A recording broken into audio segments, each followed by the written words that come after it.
ನಮಸ್ಕಾರ ಸ್ನೇಹಿತರೆ. ಸ್ನೇಹಿತರೊಬ್ಬರು ಪ್ರಶ್ನೆಗಳನ್ನು ಕೇಳಿದರು.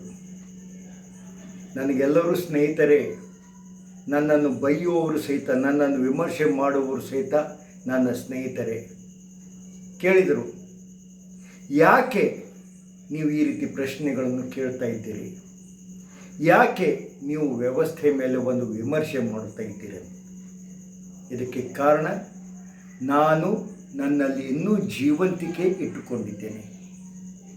ನಿಮ್ಮ ಹಾಗೆ ಜೀವಂತಿಕೆಯನ್ನು ಮರೆತು ವ್ಯವಸ್ಥೆಗೆ ಹೊಂದಿಕೊಂಡು ಗುಲಾಮರಂತೆ ಬದುಕಲು ನನ್ನಿಂದ ಆಗುವುದಿಲ್ಲ. ನಿಮ್ಮಲ್ಲಿಯೂ ಸ್ವಾಭಿಮಾನ ಇದೆ, ಆದರೆ ಮಲಗಿಕೊಂಡು ಬಿಟ್ಟಿದೆ.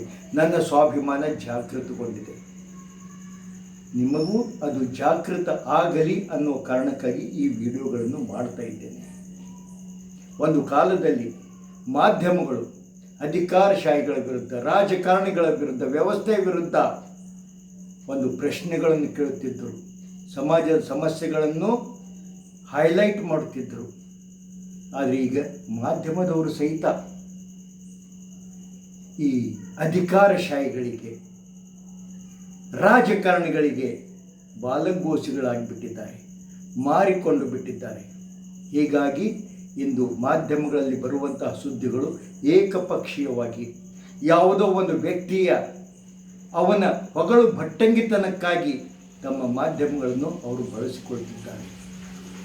ಇದಕ್ಕೆ ವ್ಯತಿರಿಕ್ತವಾಗಿ, ಇದಕ್ಕೆ ಪರ್ಯಾಯವಾಗಿ, ವ್ಯತಿರಿಕ್ತವಾಗಿ ಎಲ್ಲ ಪರ್ಯಾಯವಾಗಿ ಈ ವಾಟ್ಸಪ್ ಯೂನಿವರ್ಸಿಟಿ ಸುಳ್ಳು ಸುದ್ದಿಗಳನ್ನು ಹರಡುತ್ತಾ ಇದೆ.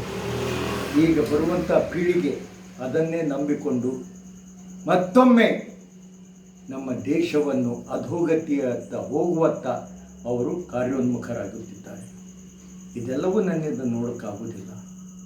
ನನ್ನಲ್ಲಿ ಉಸಿರಿರುವವರೆಗೂ, ನನ್ನಲ್ಲಿ ಸ್ವಾಭಿಮಾನ ಇರುವವರೆಗೂ, ನನ್ನಲ್ಲಿ ಆತ್ಮ ಜಾಗೃತಿಯಾಗುವವರೆಗೂ ನಿಮ್ಮನ್ನು ಬಡಿದು ಎಬ್ಬಿಸುವಂಥ ಪ್ರಯತ್ನ ನಾನು ಮಾಡುತ್ತೇನೆ.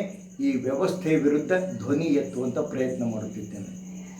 ಆ ಕಾರಣಕ್ಕಾಗಿ ವಿಡಿಯೋಗಳನ್ನು ಮಾಡ್ತಾ ಇದ್ದೇನೆ. ಇದನ್ನು ನೋಡಿದ ಮೇಲಾದರೂ, ನನ್ನ ಅಭಿಪ್ರಾಯಗಳನ್ನು ಕೇಳಿದ ಮೇಲಾದರೂ, ಎಲ್ಲಿಯೋ ಒಂದಿಬ್ಬರಾದರೂ ಜಾಗೃತಗೊಂಡ್ರೆ ಅದೇ ನನಗೆ ಸಾರ್ಥಕತೆ. ನಮಸ್ಕಾರ.